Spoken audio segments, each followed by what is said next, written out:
Hello everyone. I skipped 1 week. I did an audition for something, so that's why I didn't do it last week. I had to do an audition on YouTube. So anyway, so this week I'm starting where I left off. This one's gonna be hard, but because it's about my mother and how I feel that she really wasn't a Jehovah Witness. She understood how things worked. That's one thing I can say.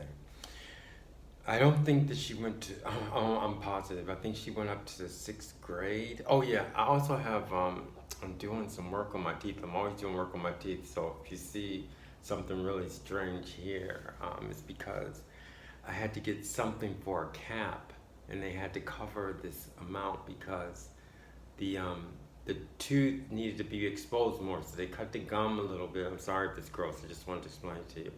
And they covered it up, so I don't know how it looks because I don't really look in the mirror too much. But anyway, I just wanted to let you know, just in case you see if I do too much and I show you that. I want to thank everyone for listening to my YouTubes. I hope it's encouraging some people.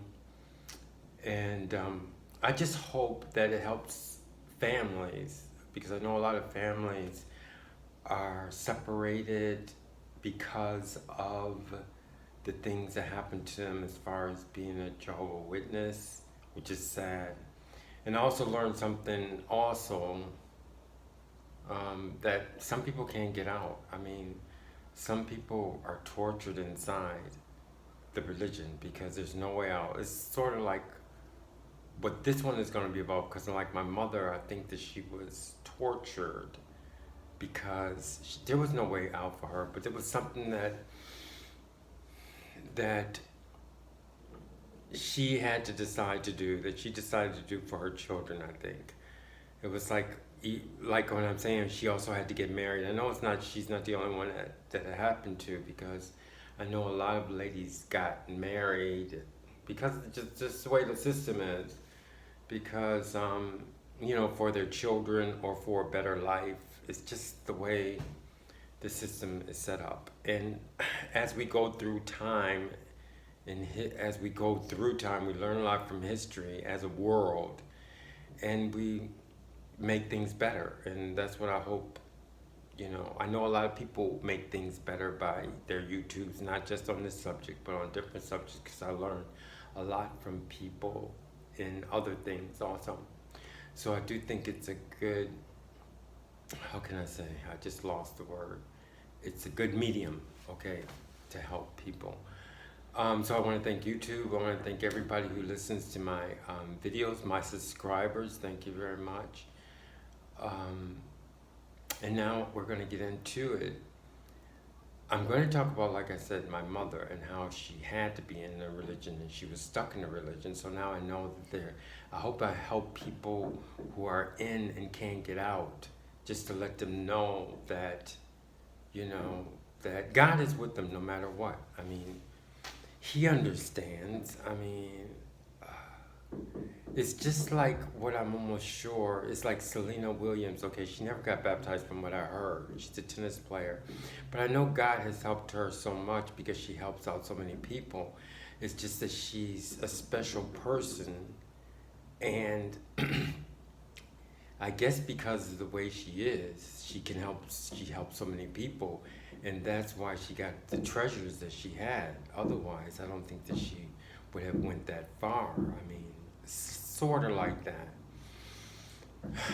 But anyway, what I'm trying to say is God's going to help you, and He helped me even though I was in the religion. And because they're worshiping, like I said, a word. I mean,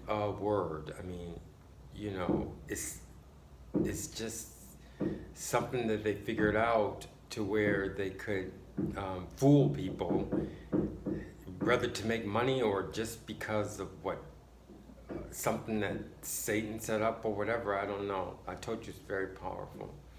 But anyway, I wanted to explain about those people who are in and who don't really have a way out. I can't say. I would try and figure out ways that they could get out. But I did say you just have to get out. But I find that there's a lot of people that are in and can't get out. But the only relief that I find for those people, just like me when I was in, I didn't see a way out, was that God sees you no matter what. The only thing is that you don't know. I mean, like I said in a lot of my YouTubes, I didn't know. I just called it the power. I mean, I didn't say God, or I just felt he was something that I was afraid of and didn't want him to see me, you know. But he knows the heart. So, as far as my mother's concerned, I want to explain about her. This is on my point of view. Like I said, if my family watches, they disagree. It's not their point of view, it's my point of view. So, anyway. So, I want to, like I said, I want to explain about our relationship and how I saw her, and then me leaving, and then what happens after she left, okay?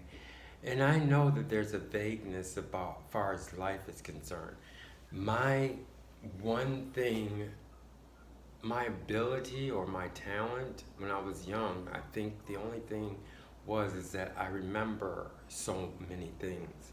I wasn't that smart, but I remember so many things. So I'm going to start back when I was a little kid. I'm going to use their perspectives too, my family. As far as I remember back, I remember really pretty much very far back, but I'm not gonna, it's kind of almost scary things I remember. Not the scenes, but the way thing as far back as I can remember. But I'm gonna start to where I really started to understand that I had a family and my mother, I could recollect that I had family members. And that's when I was maybe like, it must have been before I was in kindergarten. I mean, I remember things chronologically. I remember each grade I was in. But I remember my sister, not recently, but one time, I'm not going to explain that story. I just want to cut it so I could just fit it right here. My sister related to me. It was in a scene, but I'm not going to explain the scene. But she said, Lamont, you were evil when you were a kid. And I was in shock when she told me. I mean, it was like, really? But I'm the type of person that likes more information. I didn't deny her at all.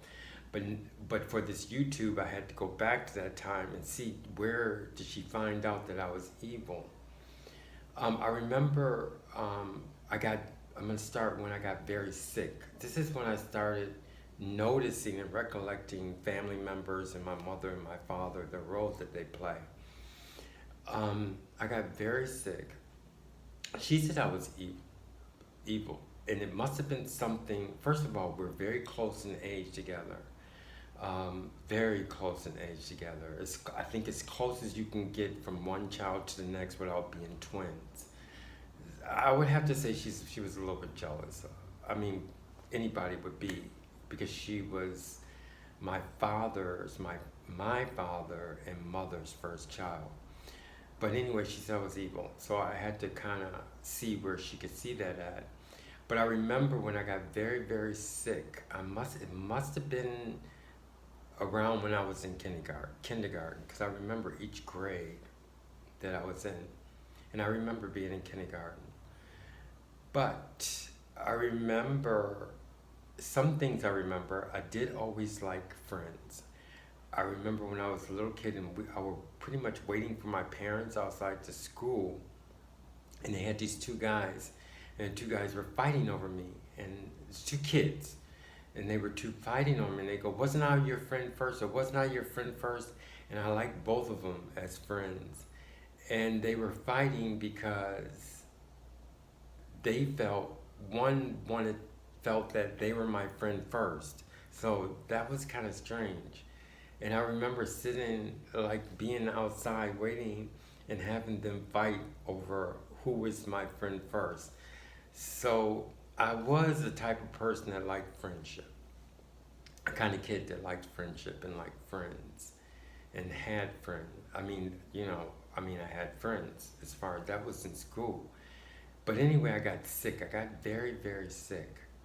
And I want to try to put in my sister's perspective saying that I was evil. I mean, I had to believe something that she said. But I remember that I was in the bed in a room at one of the apartment houses that we lived in, and I couldn't move. I was just in the bed. But I remember when she came in to the room and my mother was in the room and she was saying that I had to go to the hospital because I wasn't getting better. I had a fever or something. But she knew that if you touch my bed, this is how I was little kids. We were, like I said, I was like in kindergarten no more than in kindergarten or just going to kindergarten. And she would move my bed and the pain would go through my body. And she knew that, but she didn't let my mother knew. She didn't let my mother know. So there was something that, I mean, why would she do that? So I had to be some kind of some kind of mean or something in order for her to do. I don't know if she just did it for fun or whatever, but I remember my mother saying we have to take him to the hospital and her just like pushing my bed, knowing that the pain would go through my body. So anyway, ended up in the hospital and I was very sick, but I got to cut this very short. But the only thing I want to say about this is that there was times when I was in the hospital, they didn't find out what kind of fever I had. It wasn't, some people say it could have been malaria or whatever. It wasn't any sickness that they could find out. I remember when my mother telling me that they were going to take blood from me, and I freaked. It was almost like an out-of-body experience. I was pretty much going to die. Because I remember I was in so shock when I saw the needle, that I remember actually they couldn't hold me down, and I remember being outside the room and watching the nurse go in, running in to kind of hold me down. So I was like pretty much gone in and out of like, I remember also when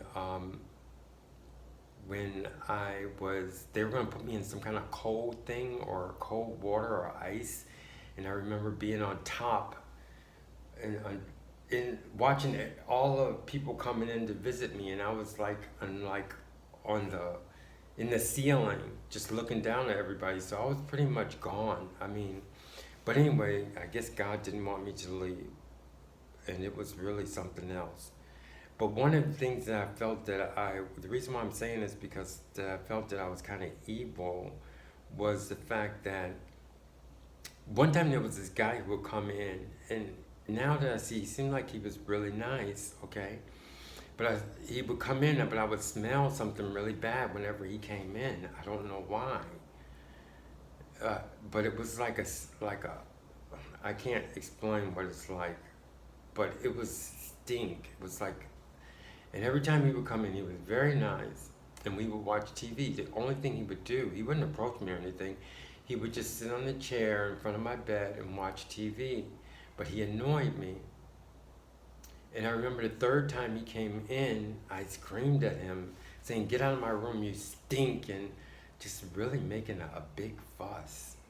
So, I mean, that was kind of like my personality, so I must have been a little bit like evil, like my sister said.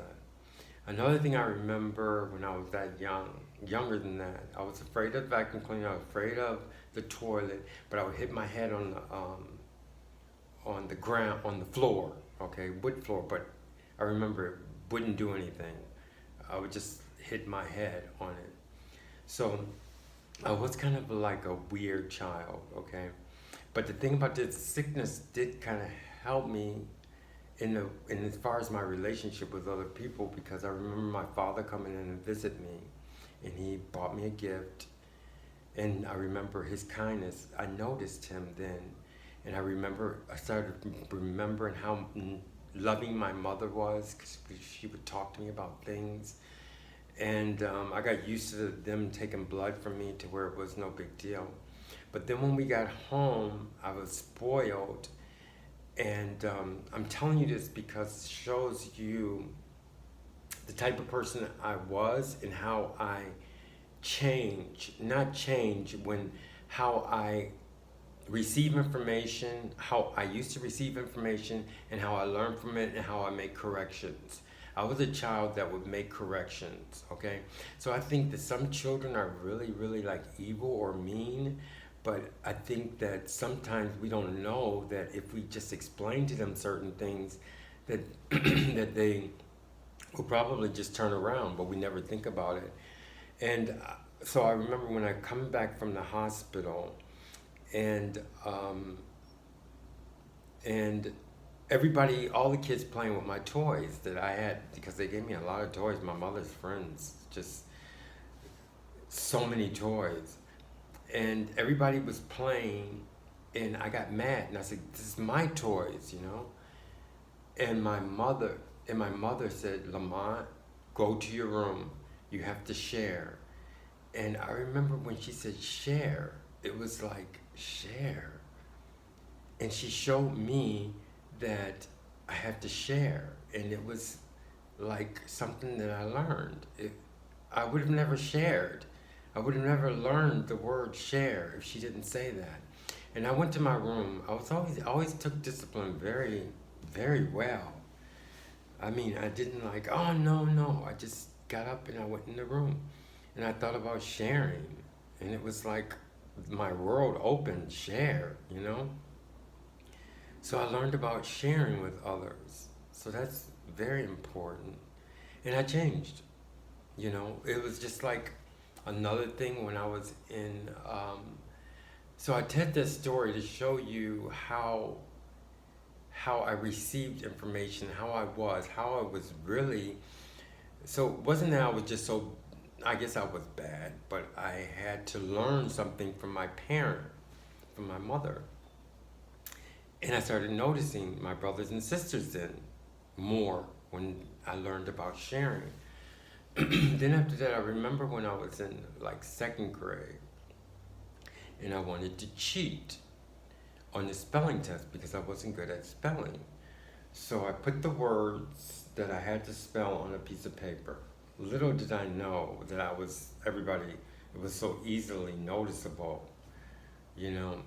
So we used to have the desk that opened up like this, and there was a spelling test. So every time there was a spelling word, I had the paper, and I was going to move the paper in my desk.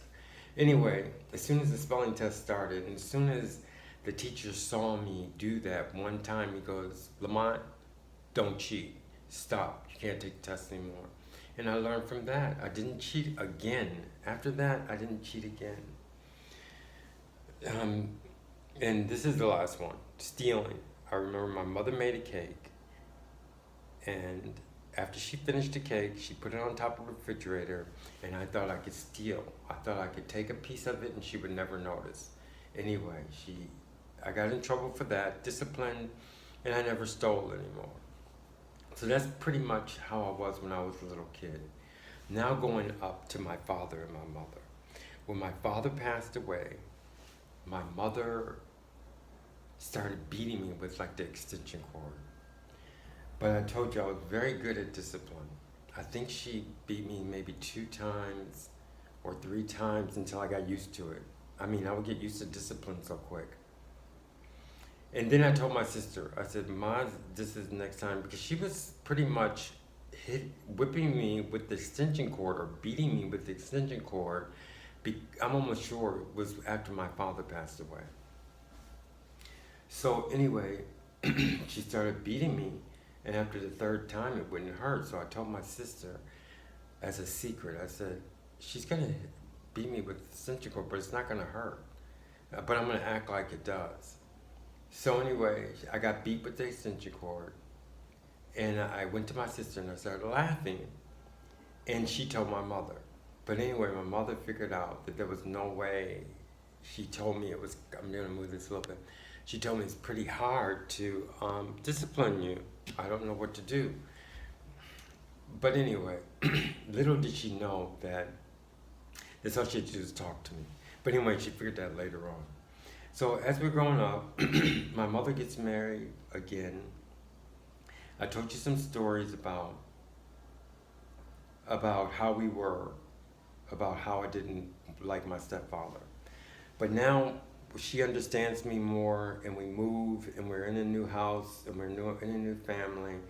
And this time she would just basically talk with me and explain to me when she wanted me to do something, when she knew I didn't want to do something. Anyway, I had a girlfriend, my first girlfriend, and I loved her very much. I was in high school, and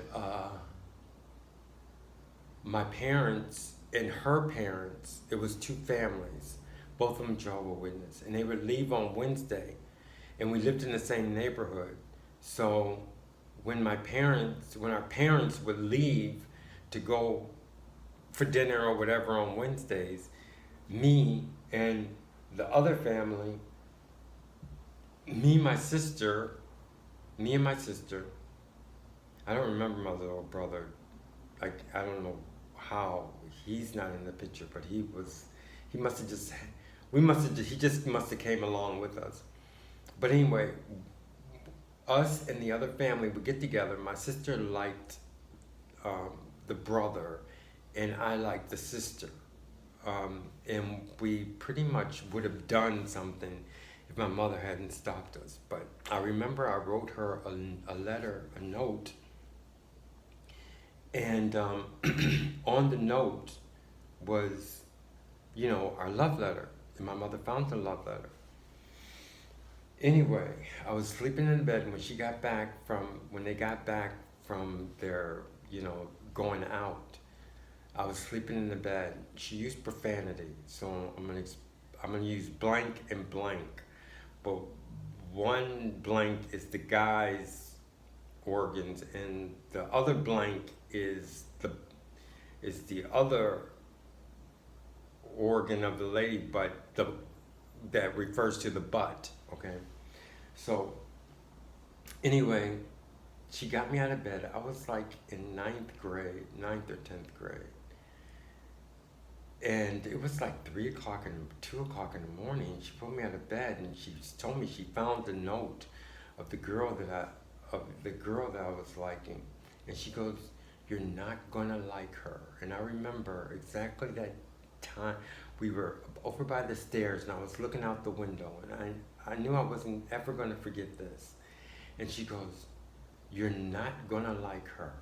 She says the only thing she wants is a hot blank up her blank, and she used profanity. So that shows me that she definitely wasn't Jehovah Witness. She definitely didn't teach me about Jehovah Witness. And I went to bed after that, and I remembered, I didn't understand what she was talking about though. But anyway, I wanted to keep the relationship of the girl. And the girl, she talked to the girl, and she scared the girl. I don't know what she told her, but the girl didn't want anything to do with me. And I remember when we go to high school, because we went to high school together, and I remember me trying to talk to her, and she goes, no, we're not going to be together anymore. Anyway, that relationship ended. So now I'm showing you about me and my mother's relationship. So she explains, she does that to me. She uses profanity to me as if, she was using profanity to me as if it was like normal for me. She never told me to go to the meeting. She never encouraged me to like the meetings and things like that. It was never the case. She explained to me some things about my father. She said that I'm going to have to use this term, because I don't want to explain what she said, because it's so a part of me, and it was so beautiful for her to explain to me. But she explained to me that my father was gay. And I know my family would pass out, but that's what she explained to me. When she told me exactly how she found out. And then there was another point in time, she didn't say it was wrong. She didn't say that she didn't love him for that. She said it in a way to where She accepted him, and she accepted the way that he was. She didn't say that she was hurt over it or whatever. She also explained about me, like I said, how she knew that I was interested in men. She explained that to me. This is separate occasions. She also explained to me things about her life that wasn't Jehovah Witness.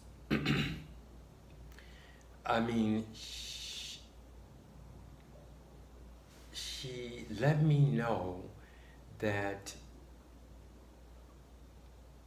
not that I should leave the Jehovah Witnesses, but not to really agree, she never wanted to encourage me to be a Jehovah Witness. There was one point in time I explained to her that I wanted to do like entertainment, and I had this music thing and dance thing, and I showed it to her, and she said, "Is that what you want to do?" This is Jehovah Witness mother. And I go, "Yes." And she explained to me, she didn't say, "Don't do it." She didn't say, "You have to, Jehovah doesn't like that," or whatever. No, she didn't. She explained, she just accepted it as far as something that I wanted to do. And then, so now, I explained to you about how I related to my mother when I was younger, how our relationship matured, and to where she could understand me. And there was one point in time, because I knew that she wasn't perfect, but I know I loved her. And she knew I loved her. And I was listening to this Billy Joel record. It was Always a Woman to me. And that's the tape, that song reminded me of her. And in the song, if you listen to Always a Woman by Billy Joel, it says a lot of things that, that the character in the song was not perfect at all. I mean, she can steal with her eyes, she can doom with her eyes, she can ruin your faith with her casual lies. She says so many things, but you earned her degree. She hides like a thief, but she's always a woman to me. And I gave her that song, and she really liked it. And one time I was at work, and she called me, and she goes, "What's that song? Who is that song by? Always a Woman?" And I told her Billy Joel, so she definitely liked that song. And then one of the other things she told me, which is very important, was she goes, "Lamont, out of all my children, if I want to know the truth, that's all I have to do is ask you. 100%, I promise you." That's what she said. Maybe my family will faint if they hear that. But that's one thing that she said. And that was very powerful. So anyway, so when I got this fellowship, like I said, that's in the other tapes. There was a time, I remember I called her or something, and my sister was crying, and my sister wasn't crying. My sister told me, this is after I'm disfellowship, my sister told me, "Look at what you've done to her. She's crying all the time. Why did you do that to her?" This is my half-sister, the one I talked about in not my first video, but the one with the Donna Summer thing, okay? So anyway, I said, "Put her on the telephone." So she got on the telephone, my mother was crying, and she goes, "You're doing this because I beat you." And I said to myself, there's no way in the world. I mean, discipline did not affect me at all in my childhood. I thought to myself, but I said, "Ma, it's not me. I don't have the power to do that." I was telling her the pain that she's going through, I don't have the power to do that, to make you feel like that. And that, I'm almost sure that made her feel good, because her mind was complex like that. And it was telling her that her surroundings, I was referring to her surroundings as being a Jehovah Witness. That's what is causing her the pain. But I let her know that it wasn't me. And I found out that clicked with her. So as time goes on, of course, I'm a Jehovah Witness, and I can't talk to her, you know? We lose contact for years and years. I'm really progressing this story up until now. For years and years. Up until when she's about years before she dies. I mean, there come to a point, and one thing people should know, no matter what you do, when you separate from your family, God is not going to help you with the pain. I'm so sorry. I mean, I made multiple prayers about cutting off from my family or not loving somebody. Forget it. I mean, I'm almost positive. He's not going to cause you to not love somebody. If you love them, it's just the pain, and that's just the pain. But I figured out one thing that helped the pain a little bit was to say that she wasn't my mother anymore, or to get mad. And I got mad. This is the time when she's getting older, about the time when she's getting ready to pass, years before she passes away, because the pain kept going on about not separating from her. And the only thing that would kind of help me would be like to say in my mind, she's not my mother, you know, point blank, she can't be my mother. And that kind of stopped the pain a little bit, allowed me to do things. And then I remember I became vegan. It had something to do with it. This is the time, then she only has like maybe a year before she dies. So, a year before she dies, and like I said before, there's things that happen to us that are so vague, we don't know if it's true, or it could be true or it couldn't be true. But I remember that year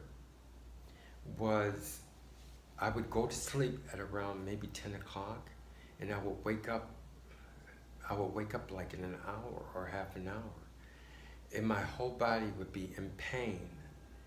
I mean, I didn't know if it was because I changed over to veganism or whatever, but because later I found out that she was in pain before she died. But I would think about her also, and when I would go through this pain, I would always be because I kept thinking about her being in bed and in pain, and I kept saying, she's not my mother, she's not my mother, there's nothing I can do, there's nothing I can do. I would say that constantly, all the time. But it happened to me for a long time. Every time I would go to sleep, I would wake up the half an hour, and my whole body, it would start in my feet, it would go up, it would go all over. Or else I didn't know if it was just being old. But then I would go to sleep at around 4 o'clock, get 1 hour of sleep, and I was just like fine, like nothing happened the next day. I was fully functional and everything. That's why I think it was a connection between my mother and not being in connection with somebody you love. But it happened for that whole year before she died. And it was funny, before she died on a Friday. I mean, she died, I tell you what my sister told me about her death, but now I'm telling you about what happened to me before she dies. And I'm sorry, this is going to be long, but it has to be said so that they can see my point of view. I know our family's dead because of these things that happened to the Jehovah Witness problems. But anyway, I'm getting back to the story. On a Friday, now that I know, this is when she almost is ready to go, because she goes on Saturday, I think. But on a Friday, I'm always happy at work, and I have no connection with her whatsoever, you know that. So I'm on, it was in the morning, not in the morning, but it's before work. And I get this thing, well, now I know it's part of veganism when you change over to being a vegan. But it was something more, because I remember my mother, I kept picturing a bed or feeling her in the bed, because I know that she was getting old. And I kept saying to myself, there's nothing I can do, there's nothing I can do, there's nothing I can do. And I got this adrenaline. It wasn't like my heart or something, solar plex, so I don't know what it is. And here it started beating really, really fast. I thought something was wrong, so I called the ambulance on myself. And the ambulance guy talked to me, and I guess he kind of figured that nothing was wrong. And he asked me, "Are you sure you need an ambulance?" And I go, "No, just don't send an ambulance." So then I just feel terrible. I mean, worse. It had to have been part of my mother, because I kept saying to myself, there's nothing I can do, there's nothing I can do, there's nothing I can do. I kept saying it to what my feeling was about her. And I know we never talked, and I know there's a connection between your parents. And I would walk to the clinic that I had insurance, and they took blood and everything. And anyway, they didn't see anything that was wrong with me. But she did say some things about, changing over from being a vegan to being a vegan, because now I'm a total vegan, and I was becoming a vegan then. So I go to work after that experience, and I feel like so terrible. I mean, so terrible. I have no information that my mother's about to die at all. No information. Nobody told me anything. The only thing I knew is how I felt. And I'm at work, and everybody says, "What's wrong? What's wrong?" It was so strange. And I had one of my assistant managers come up to me and sing this Blackbirds song. Black Friday, he's singing. And I said, it sounded so much like my mother. It was just so strange. So anyway, that day passed. And the next day I was all right. I went to work, everything was all right. And then on Sunday, my brother called me and said my mother passed away. He said our mother passed away. And I was mad. I said, she's not my mother, That's how I dealt with it. But that wall broke down very fast. Then my sister, later on, my sister called me finally, and she explained about my mother's death. But now I'm going to say this about what happened when my mother died. But as far as Jehovah Witness, as far as my family's concerned, as far as my sister's concerned, I did just that. I don't think anything bad about it, because I know she grew up in the system, and that's what she had to live by, and that's all the material she had. And I'm just happy that my mother died with her around her, someone loved her, and she was very well taken care of as far as love is concerned. So when I explain about how they did it in their Jehovah Witness way, I'm just saying what happened. Although, it's sad and it's terrible, but I have to appreciate it also, because she did what she was growing up with. Anyway, what I find is that she stopped going to the meetings, thank God. So she was kind of losing that Jehovah Witness thing. She said one time they hooked her up to where she could listen to the brothers and sisters on the phone. That was one time. But she also said that my mother didn't want to be seen at that point, because, she was going downhill. But I also saw from the way she told me was how they kind of cut you off, and you're just dying. You're just going to die, and that's it. And you have to wait until a new system. I could see that. Anyway, my mother, like I said, that year, she was in a lot of pain. Always pain, always pain. And I remember her saying that one time they changed a prescription, and she goes, "It's going to be painful." I just remember my sister telling me that. Is it going to be painful? And that's what my mother asked her. And she goes, "No, it's going to be better." I remember her saying that my mother regained regained some movement of her arms. There was a point she could move her arms and everything. Then she was able to move her arms, and she started crocheting Afghans for everybody in her family, for her, I guess, her children.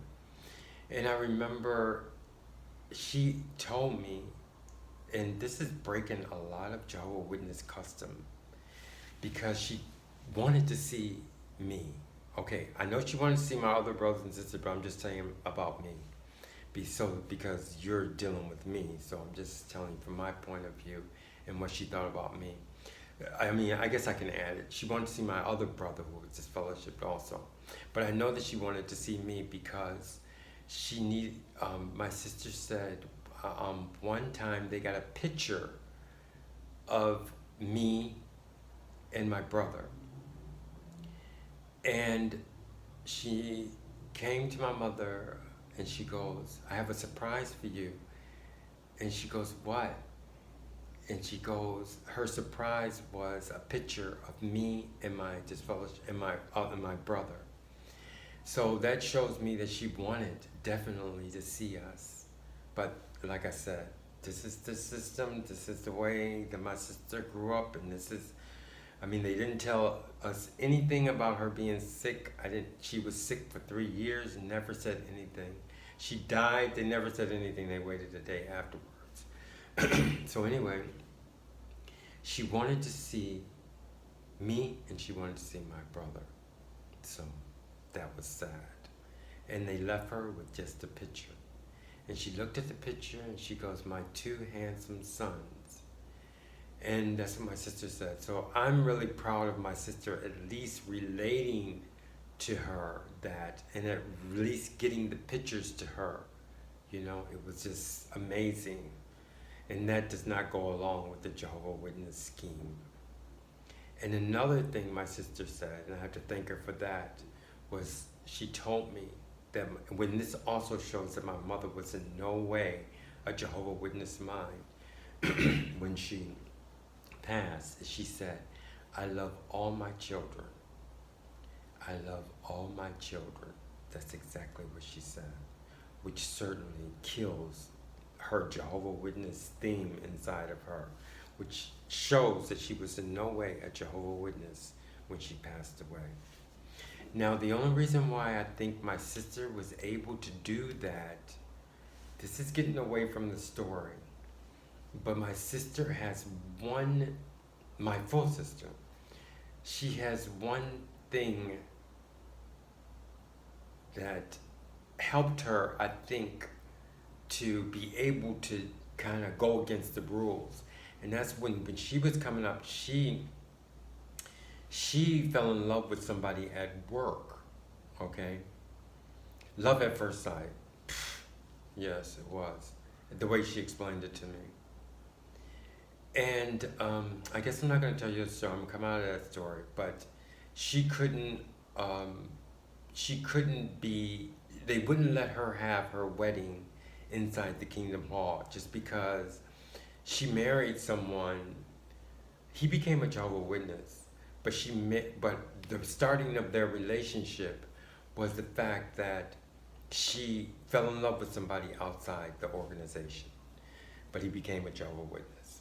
But still and yet, the things that happened, they wouldn't let her have her wedding in the Jehovah Witness hall, in the Kingdom Hall. I was walked in her wedding also. But I had my wedding in the Kingdom Hall, and I didn't stay too long, but they didn't let her. But anyway, I explained to you that to let you know the reason why I think my sister had enough strength to get my mother that picture, you know, of us so that she could see before she died. And for her to accept that my mother loved all of her children, and for her to tell me that. So the only reason why I would think that she got that strength was the fact that she went against the grain when she was younger. So she was able to do that. So in no way was my mother a Jehovah Witness. And though that's as far as much, that's about, I mean, I could go into it, but that's what I remember from my mother passing. Oh, yes. One other thing which is good to remember is she said, okay, I'm almost sure, but my sister won't realize it. My mother waited to die. She waited for my sister's birthday, which my sister would never understand, or maybe she does understand. But my sister's birthday was so important to her because it's important to me. And I never forget my sister's birthday. I forget a lot of my brothers and sisters' birthday, but I know that my sister's birthday was very important because I remembered it and I know it was important to my mother. So I didn't want to tell my sister that, but she waited because when you die, I'm almost sure you have some kind of strength. You can pretty much, you have some kind of connection that will help you or give you time or whatever. Another thing too is I think after her birthday, because she told me, she stopped talking, maybe for like a week or 2 weeks.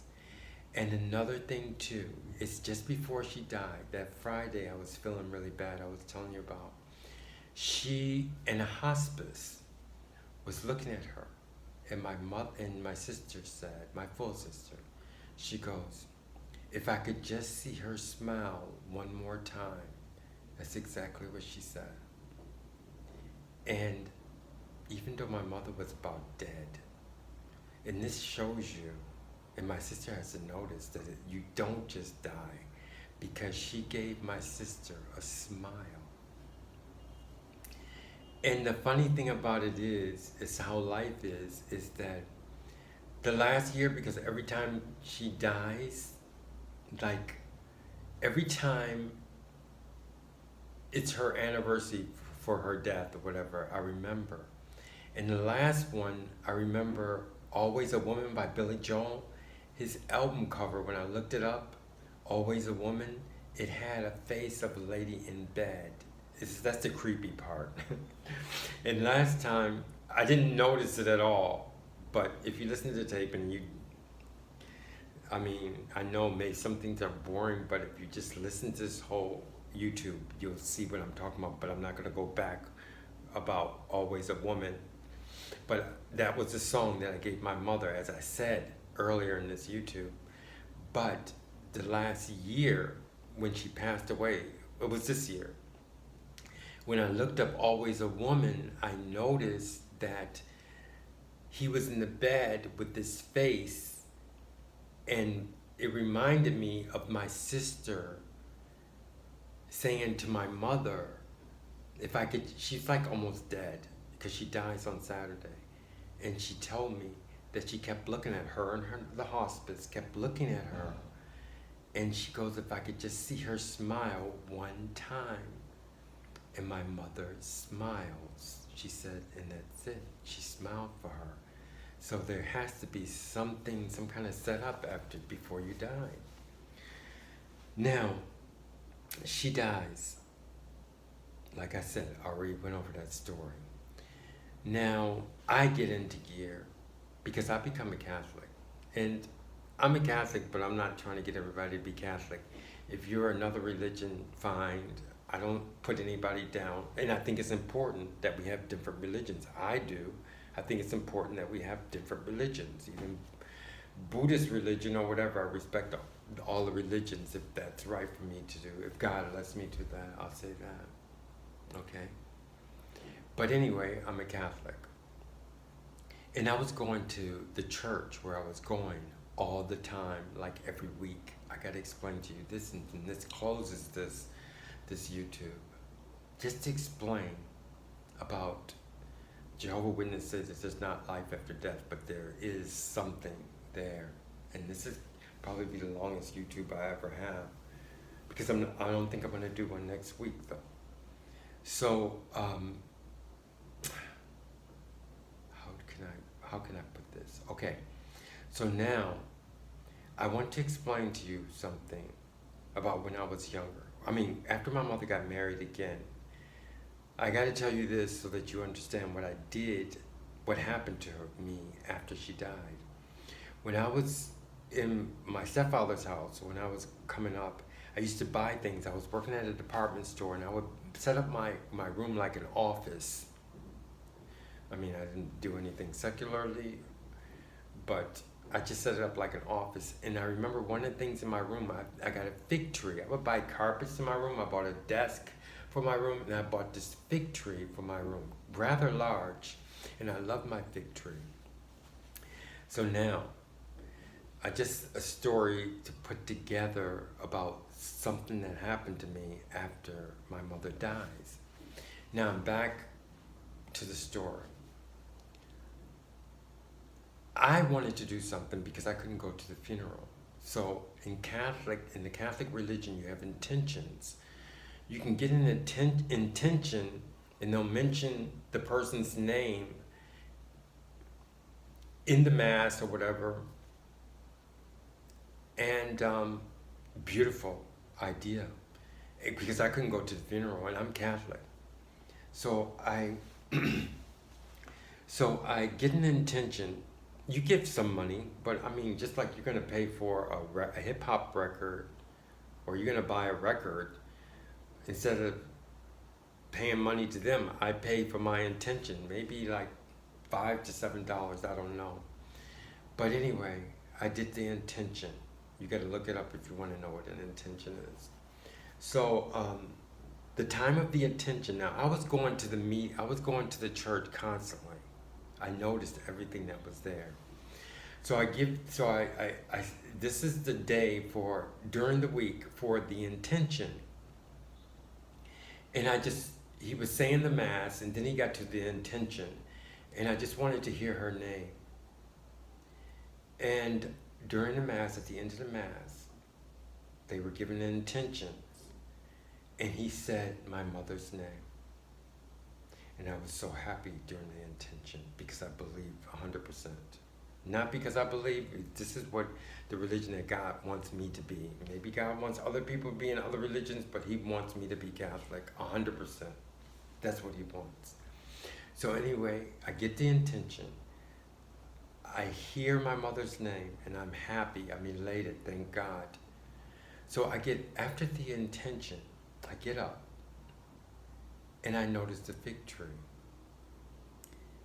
And the only thing I connect with, and I didn't see the fig tree. I've been going to the church for every day, like all the time, doing confession and everything, and I never saw fig trees. But on this day of her intention, I see a fig tree all around the church. It's a basilica. Actually, it's a basilica. A cathedral. It's a cathedral church, or a basilica. I don't know if there's a difference. And as soon as I see all the fig trees, I think of my mother telling me that just connecting with my mother after she's dead. Because the first thing I think about is that she knows, she's the only one that knows about my fig tree where I grew up. And like I said, they always make it to where it could be true or it couldn't be true. But there was never any fig trees in that basilica or that church before then.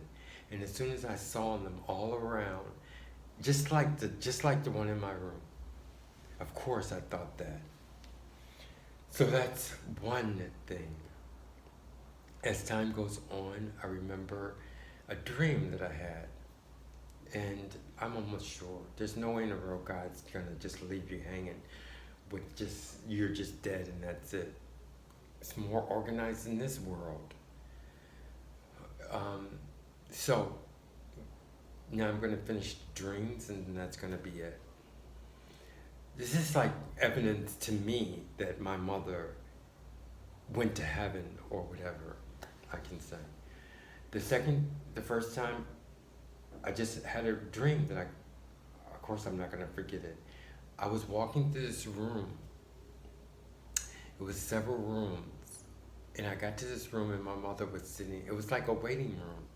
It had a lot of rooms, and I got to one room, and my mother was like sitting in the front with other people, and I saw her smile. Her teeth were beautiful, and I saw her smile. It was just like her. That's the first dream. I was so happy. The second dream I saw, she was all wrapped up, and she gave me, and there was some money. I think she gave me some money. And the money that I was thinking about was the money that I did for the intention. Not to say that the money meant anything. Believe me, it doesn't have anything to do with it. But it was just showing me the money for the intention. You understand? Because what I felt from this, I got one more dream, but what I felt from this experience was that yes, there is life after God does prepare. They do have system for life after death, but your family has to show that you want that person in your life. If you don't want that person in your life, I'm almost sure that she wouldn't have been able to be in my life. I mean, she still could have went to heaven, but you gotta let whatever system or organization this is just what I felt after it happened. I had to let that system or that other world or heaven know that yes, I want her in my life. And then the last one, and it did mean something because even my brother, I would tell him my dreams and he enjoyed them. And my last one was, which I think is in the future, it seems like it's in the future. I was in this big tall building in the lobby and I was getting ready to leave out the door. And my mother I knew it was my mother coming in. It didn't look anything like her. I just could sense it. Was I going out? Oh no, I must have been coming in and she was going out the office building. And I sensed her, and when I walked back out the front of the lobby, front of the building, and I saw her, and she was going around this water feature. But it was, that's why I think it was in the future, because I don't see water features like this. It was water, but wasn't water. It was like an artificial water type thing. And I remember walking in the artificial water, and she made it all the way around the water feature. And I just looked at her, and I knew, and she knew, but that was it, And that was the third dream about her. That time she didn't look anything like my mother whatsoever. And those are the dreams I had of my mother. And the third one was she didn't look anything like her. I just knew it was her. And it seems like a futuristic dream. So I don't know how things work. I'm not trying to say anything. I'm just saying about my dreams. And I'm saying everybody just enjoy your dreams. I'm not saying make anything out of it. Just enjoy your dream at face value, and that's it. And so that's about it. And that's the story of, I guess, showing that Jehovah Witness don't have it right as far as death, life after death. And I guess I can say the title of this YouTube would be, My Mother Wasn't a Jehovah Witness, That's Why She Made It to Heaven. Thank you very much.